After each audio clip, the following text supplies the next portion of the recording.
a lot of times in society, when we speak of the word purpose, it's almost like the whole picture is not shown. When society talks about purpose, it's talked about that one big calling, that one thing that you're meant to do. But that is factually so impossible, because we as human beings, we wear a lot of identities. We don't just have a single identity. We're multi-identity identified. And we have a lot of different we're multifaceted, multidimensional. So it's impossible to have one purpose.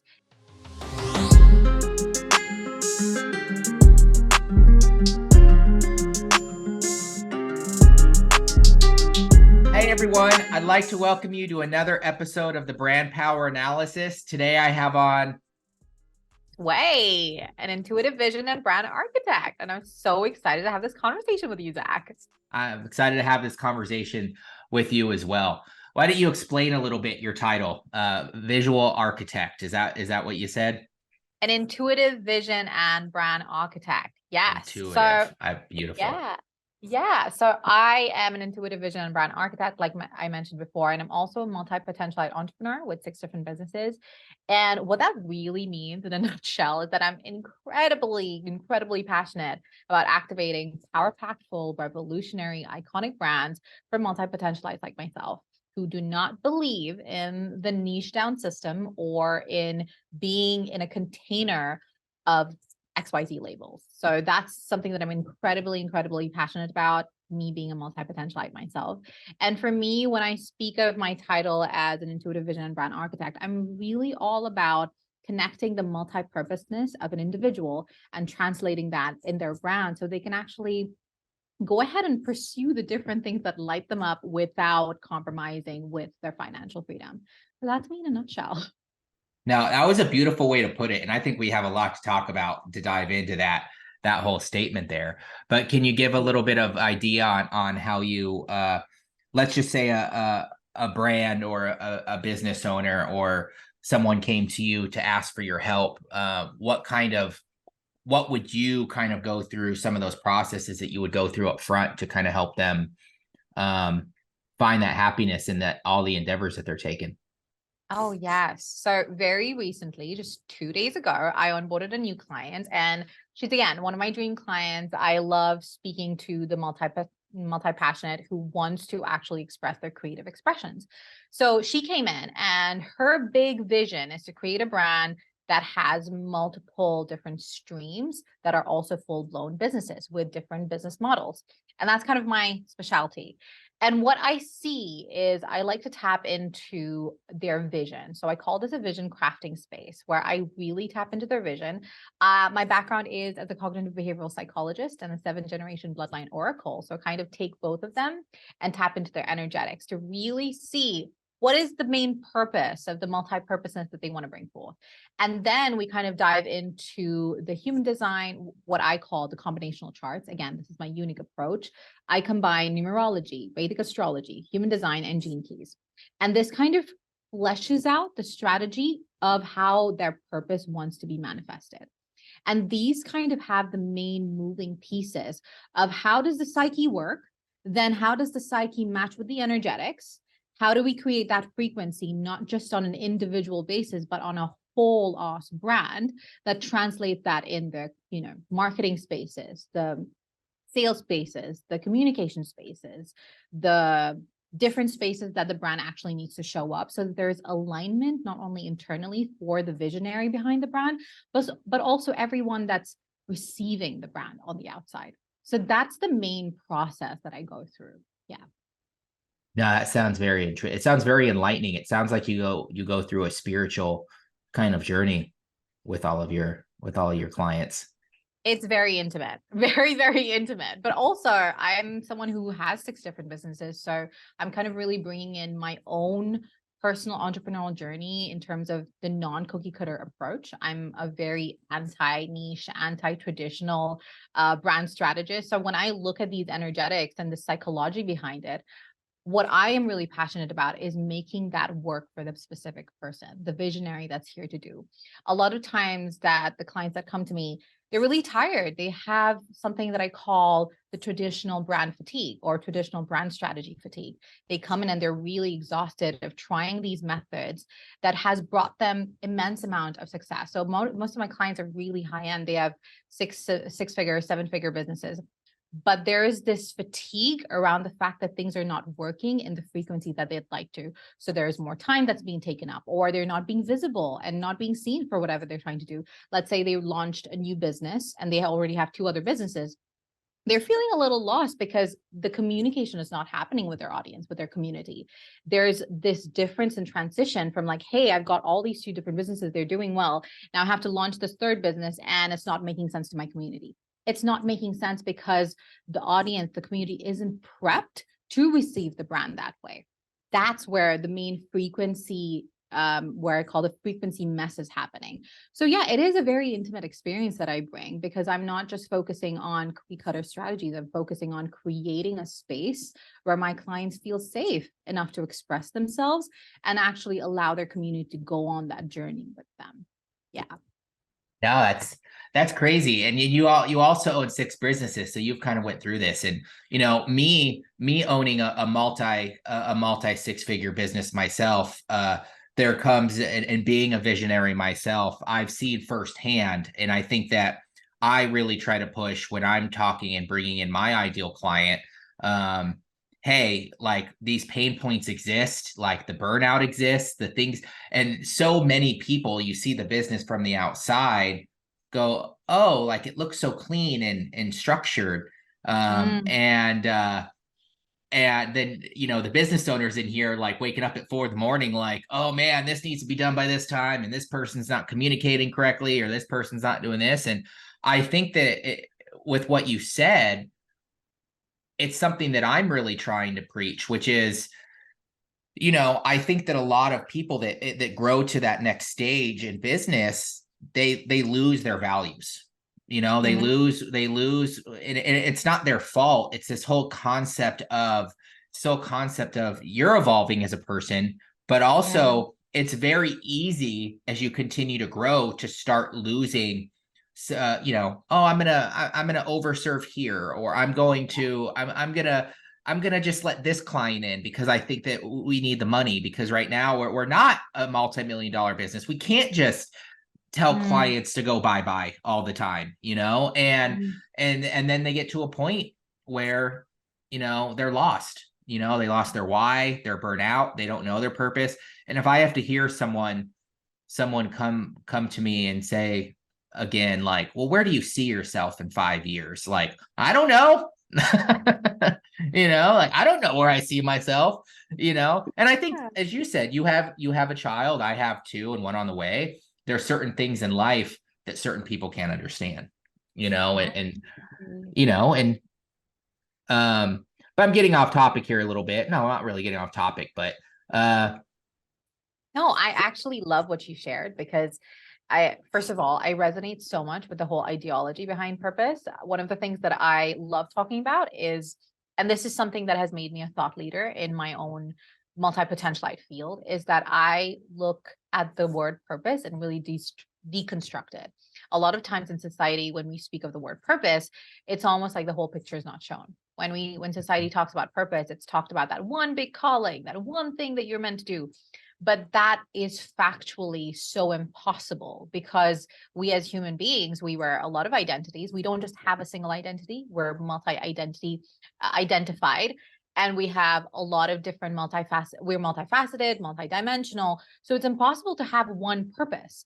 Given so, the very concept of purpose that has kind of diluted over the years, even if you read like really the biggest philosophers that have kind of brought the term purpose into our world, they specify and they focus, which has missed out in so many different spaces, is that it's ever evolving. Our purpose is ever evolving because we as human, and when we look at ourselves from a human-centric point of view instead of a society or structure-centric point of view, we are speaking to ourselves being in alignment with our evolution. So a lot of times, the reason why a lot of brands fade away or they, kind of reach the point of burnout, businesses close down, is because the visionary behind the brand is not leading their brand based on their values. A lot of times that my clients that come through, they have spent a lot of time creating a brand based on what they do instead of their values. So I want to Mhm. share like an example of Reese Witherspoon. You've heard of her, Mhm. right? Actress. But she's not just known as an actress. She's a producer, she's a director, she's got her own book club. That woman is doing so many different things.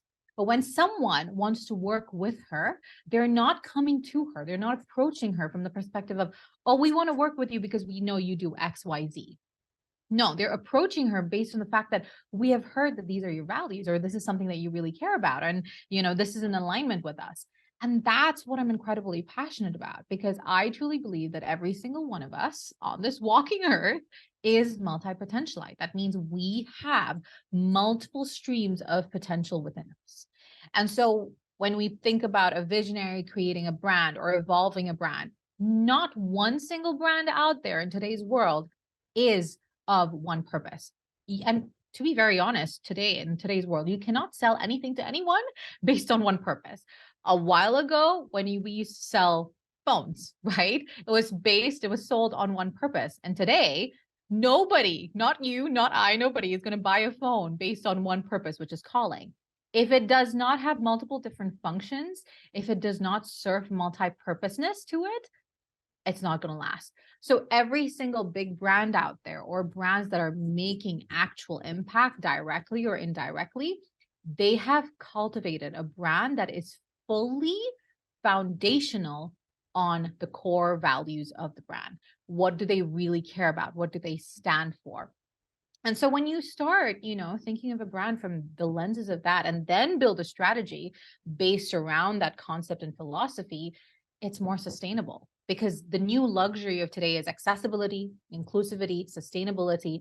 And none of this happens when you drive yourself up a wall of, I have to reach XYZ based on just what I do, because that's when you reach brand fatigue, brand strategy fatigue, frustration, burnout, all of that stuff. So yeah, like I totally resonate with what you said. Yeah, I think one thing that you said within that I'm really intrigued to get to know about, because other people would call it, hey, you're first to market, and that's why your audience isn't you're not building that audience that you are, that community that you want. Is when you mentioned frequency, that your community isn't aligned yet with the frequency of your brand. And can you elaborate on that frequency a little bit? Yeah, absolutely. So one of the things that I take through in the journeys with the clients that I work with is, what do your clients, their dream clients, desire? What do they feel instead of the end goal? A lot of times when we think of marketing, um, marketing bros and the people who have created these traditional norms around marketing, which has worked for a while, but they're fading out now, they focus on the destination. And Mhm. while everybody loves the destination, the main focus is around the journey. And when we think about the journey, we're not looking at the highlight reels of the journey. We're looking at the moments that really mattered. And those moments usually don't come in forms of pretty packages. They are the moments where, oh man, I really wanted that, or that experience felt so good to me. These are the moments that leave impact.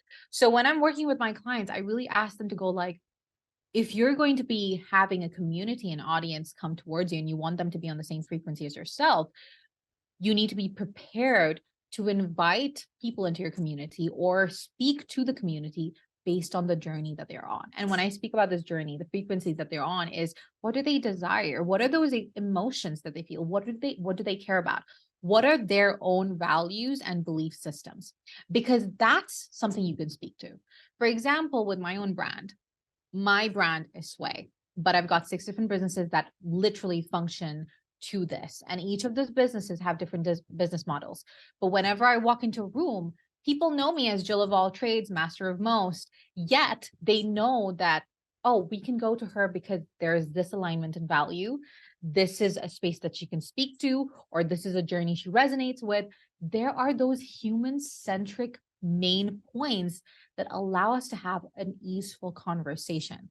You cannot have those easeful conversations if the frequency is not in alignment, right? Right now, as I'm having this conversation with you, you and I are on the same frequency because there's so much that we have that is in similarity, number one, but also there is this curiosity around the exploration of the topics that we're talking about.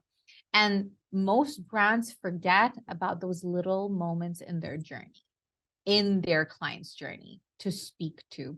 And once you don't have clarity, and when you don't have clarity around that, it's very difficult to market in a way that feels in alignment, not just to you or, you know, or them. Because I feel a lot of times traditional marketing talks about, you know, creating marketing campaigns or going about marketing in a way that's very forceful, very intrusive. And it really focuses on the business owner instead of the clients. When in reality, we do marketing for what? A two-way street. It's a two-way street where we're keeping in mind ourselves, our brands, what we're putting to the table, but also to the people that we're catering to. So if we don't speak their language, and when I say speak their language, we're not on the same frequency as them, we don't share the same values, we don't have the same experiences in some capacity or the other, that's it. Frequency is lost and connection is disrupted. So yeah.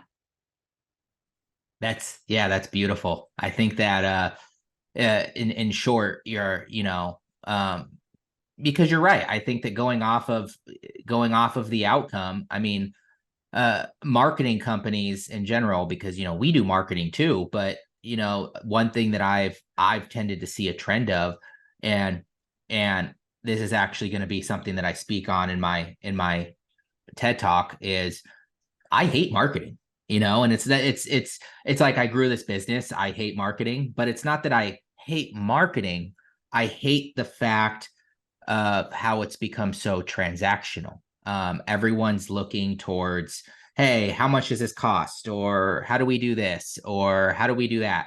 And they don't really dive in and think about, like you said, the customers, or their employees, and think, okay, how do these values that I have internally, and how are the pain points of my story?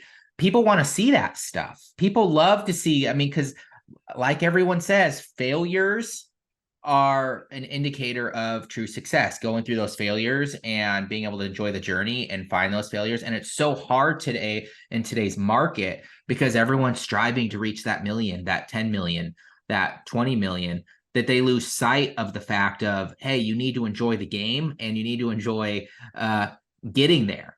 Especially when you start hitting certain plateaus in the business where it's like, oh, well, I mean, customers, why are you selling a product to a customer? At the end of the day, don't you want that customer to take that product and be like, hey, I'm going to go use this right now. Like this is, it's helping them fulfill their purpose. And if they're in alignment with your purpose, then you're going to be able to make a product that builds retention, builds a solid client base, but you're also, that's how you're giving back. That's how you're helping. And like you said, it's very easy for people to just, you know, sell.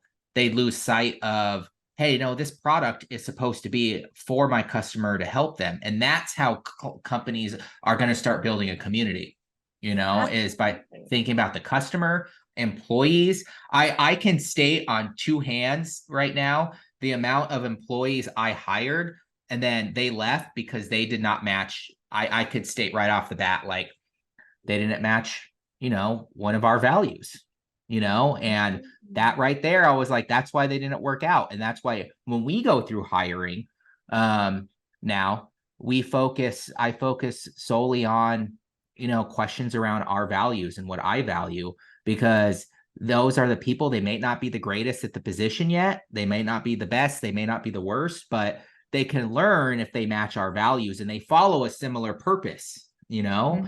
And so that's amazing that you said that, because that's exactly where our world needs to go. And that's kind of where you and I kind of relate, in the fact of like, this is how people can build a successful business. And it doesn't have to be about money. It can be about defining your purpose or multi-purposes and being able to live happily with your family, your friends, your personal time. So Absolutely. You mentioned a little bit about you have 6 businesses now. Yeah. And with, you know, one thing that you brought up is, which I think is a very funny thing, because I had this trouble myself, with, happens very heavily in marketing, which is what I call McDonald's marketing, which is, hey, let's just take one service, let's hire and automate it with 2 to 3 people and focus on a brand. And my biggest struggle was always, especially when it comes to branding, is like, well, every business is going to be different. Even if they're in the same industry, they're going to have a different market. They're going to possibly a different market. They have different purposes. So how can a certain automated system somewhat help everyone, when in reality things should somewhat be custom, especially with branding? And so can you relay a little bit more about your 7 businesses, how you've been able to effectively do that without necessarily, I'm not going to say automating, but accidentally turning into that style of business, and how you continue to be able to take the time out to work on all those different purposes? Yeah. So the biggest thing, I love that you brought up McDonald's. I don't know if you heard, but McDonald's has completely revamped their brand. They're no longer family centered and family oriented. They're for those late nighters, those late night people. They've completely revamped their their brand, which is so incredibly cool in today's world for a big brand like that to take that pivot. But the question about me being in the space of, leveraging automation to a healthy level where I can still continue doing everything that I'm doing and make impact. I believe the biggest thing that happened, and I'm going to share a tad bit of a story. 10 years ago, I've been in this space for a decade now in my entrepreneurial journey. 10 years ago, when I started my business, I hired a lot of people based on their qualifications and based on, oh, this is really something that I'm good at. And what that taught me is that despite the fact that we reached within our first, this was with my media production house, Kaleidoscopic Vision. At that time, we reached our 6 figures within 3 months, which was great. I loved it. But after that, we kind of met a heavy decline. And that was because there was a lot of things in place that were no longer repeatable. There are some tasks within business operations, whether you're approaching it through marketing lenses, strategy, whatever you want to call it, that you want to make sure that they're repeatable, they're sustainable. But the things that we were doing were not sustainable. They were great for like a one-timer, boom, done. So one of the things that I have learned as someone who has multiple 7-figure businesses is that I need to let go of things that I'm not best at. I am really good at everything. And I think every single entrepreneur who's got multiple things going on, because we wear so many different identities, we're automatically conditioned to be good at multiple different things. But just because we're good at multiple different things does not mean we take on things that are not part of our genius zones. And what I mean by that is that our genius zones are specifically towards spaces that comes easy to us. And in my case, one of the things that I had to do is create spaces for me to learn, how can I take this thing that I'm good at, but replicate it in a way that doesn't take too much energy off of me. So I'm going to give an example of my entire team uses AI now. We leverage AI like no tomorrow. But the biggest difference I have seen in terms of hiring people who are really good at what they do, but versus people who are good at what they do, but not great at what they do, but they can leverage and really adapt with different things that are coming up, is the very fact that they can actually adapt the thing that they do in itself. So right now, my businesses, despite the fact that we have multiple different employees doing multiple different things, they make their own work easier because they've learned how to make their work easier. And so to keep things afloat, I always promote, it's not about you doing it well. It's about how can you make something else do it well for you. And with AI, one of the things that I've seen with my clients is that they use AI and they're like, oh, it's going to magically happen and it's going to make things work for them, create copy for them, marketing things for them, automate shit for them. And it's great. It does that. But then after a while, you start realizing how robotic that is, how that approach becomes unsustainable. but you can make that sustainable. Are you willing to put in that effort to make that sustainable? And you're not going to be willing to put that effort in if you're not curious enough to go like, how do I know my brand well enough? Do I know how to communicate that well enough to the XYZ things that I'm doing? Like literally, I think earlier today, I was sitting with ChatGPT and I was trying to get something automated for my team to show them like, okay, I want it like this. And I'm big on, I want to be the representation for my team and my multiple different teams that I'm working with to show them that this is the standard that we're going for. And if I cannot do it, there's no freaking way that I'm going to tell them that I'm going to give them shit for not doing it or not being able to do it, because I feel like a good leader is someone who has tried, tested, and done it for themselves to actually go like, okay, this is the best practice, right? So I was sitting with ChatGPT and I wanted to create this automated space for one of our upcoming offerings. And ChatGPT was hitting a wall. And I was like, okay, let's just try to reframe this. And I remember one of my team members, she was like, hey, this is just not happening. This is what's coming up. And because we have been prepped to adapt so quickly, and that's kind of one of the values that I bring forth, anyone that I'm hiring as well, adaptability is key. You need to be able to adapt. You need to be curious enough to learn, how can I adapt to the situation? So it was very easy for us to kind of overcome that hurdle by changing up the prompts, playing around with the prompts.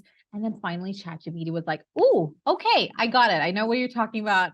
And we were in flow again. So for me, the automation part comes from having clear communication with myself as to what do I want to automate and how far do I want to take that automation, and how can I make that automation completely seamless with every part of my business operations, so that from customer journey to internal communications to every aspect of my brand is in alignment. Not one thing is missing in comparison to the other. So I think that's my perspective in terms of automating to still be afloat, which is adaptability. I love being adaptable, and I love having spaces in my life with the people that I'm working with where we're striving towards adaptability so we can sustain our brand. Yeah. That's beautiful.